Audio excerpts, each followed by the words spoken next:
La la la la la la la la la la la la la la la. La la la la la la la la la la la la la la la. La la la la la la la la la la la la la la la. La la la la la la la la la la la la la la. Unë jam Ajna dhe unë ja dëgjoj fjalën mamit dhe babit. Unë i dëgjoj ata, sepse ata kanë gjithmonë të drejtë. Dhe se Zoti në Kuran thot, Zoti yt të ka urdhëruar që të mos adhuroni askënd tjetër përveç atij, dhe që të silleni mirë me prindrit.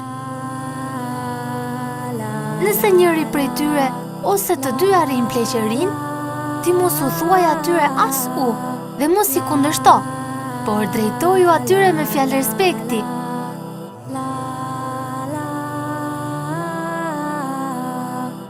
Lësho përpara tyre krahët e përuljes prej mëshirës dhe thuaj: O Zoti im, mëshiroj ata, ashtu siç më kanë rritur kur unë isha e vogël.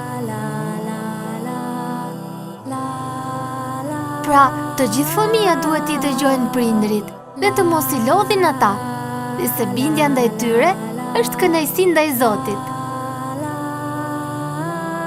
Në një fjalë profetike, thuhet se parajsa gjendet në këmbët e nënës.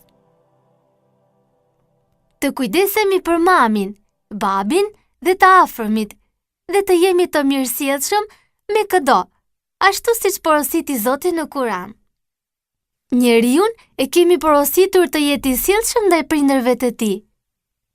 Nëna e mbart atë me mund dhe me mund e lind. O Zoti im, fale nënën time që më rriti me kaq sakrifica. O Zoti im, fale babin tim dhe më bëj që gjithmonë të fal namazin me të. Fëmijë të dashur, këto këshilla mbajeni mend gjithmonë dhe na ndiqni në serit e reja. La la la la la la la la la la la la la la la. La la la la la la la la la la la la la la la. La la la la la la la la la la la la la la la. La la la la la la la la la la la la la la.